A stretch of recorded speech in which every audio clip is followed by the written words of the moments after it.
My name is Harold, and after 37 years of working, I finally retired with one simple dream.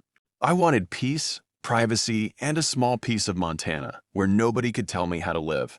I bought 9 acres, built a modest home, and thought the hardest chapter of my life was finally over. Then my daughter-in-law called me one evening and said something I never expected. She told me her parents were moving onto my land next month. She did not ask me. She announced it like the decision had already been made. I stayed completely calm and said only one sentence. I will take care of it. What she did not know was that I had already prepared one thing. And when her parents arrived with a moving truck, they discovered that my retirement had come with rules they never expected. For 17 years, I worked the same career and saved almost every extra dollar I could. I was not rich, but I had always believed that if I worked hard enough, one day I would own something nobody could take away from me. When retirement finally came, I did not want a luxury house or an expensive vacation. I wanted land. I wanted mornings with nothing but the sound of wind through the trees and evenings, where I could sit outside without hearing traffic. After months of searching, I bought 9 acres in Montana. It was not perfect. The driveway needed work. The house needed repairs. And there was plenty of land that still looked untouched. But to me, it was freedom. I spent my first few months fixing fences, cleaning the property, planting trees, and turning the place into a retirement home. I had imagined for decades. My son and his wife visited once and complimented the property. My daughter-in-law walked around looking at the land and asked how many bedrooms the house had. I thought nothing of it. Then one Thursday evening, my phone rang. It was my daughter-in-law. She said, "Harold, I wanted to let you know something. My parents are moving in next month." I thought I had misunderstood her. I asked, "Moving in where?" She answered, "Your Montana property. They need somewhere to stay, and you have plenty of land." I reminded her that I had bought the property for my retirement. She laughed and said, "You are retired. You have all that space. At your age, that is too much land for one person." That sentence stayed in my mind all night. She never asked whether I wanted strangers living on my property. She never asked whether I could afford to support another household. She simply decided that my retirement dream was available for her family to use. The next morning, I called my attorney and reviewed every document connected to the property. I also checked the county requirements because I wanted everything handled properly. Montana property rules can vary depending on how land is classified and used. So I wanted no shortcuts and no family arguments based on assumptions.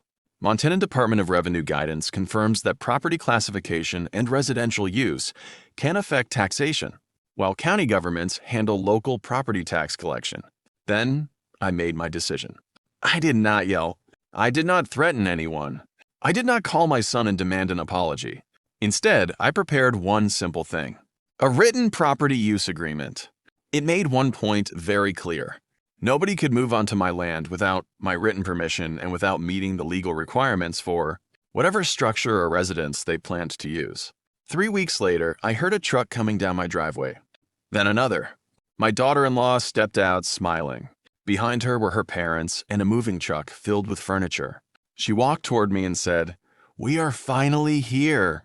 I looked at the moving truck and then at her. I said, "I know." She pointed toward an open section of my property. "That is where my parents will stay." I handed her the folder I had prepared. She opened it.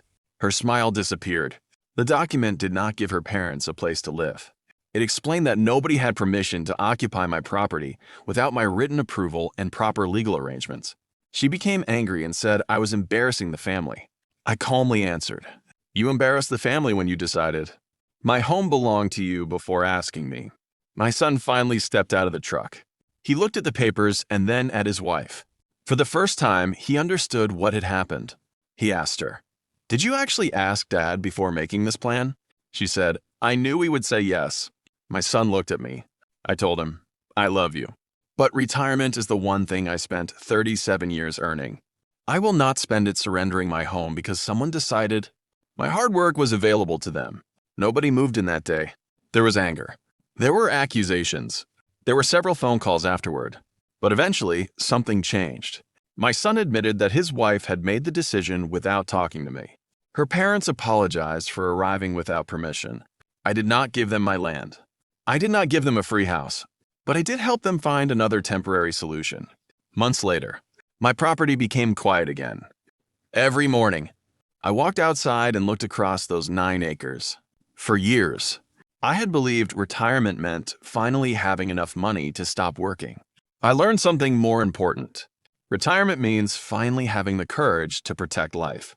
You worked so hard to build, and sometimes the most important boundary you ever create is not a fence around your land. It is a boundary around your peace. My daughter-in-law thought 9 acres meant I had more than enough to share. She forgot one important thing. The land was mine because I had spent 37 years earning the right to choose. What happened there? I did not destroy my family. I simply refused to let my retirement be taken from me. If someone in your family ever treats your hard work like an inheritance, they can claim before you are gone, remember this. Being generous is a choice.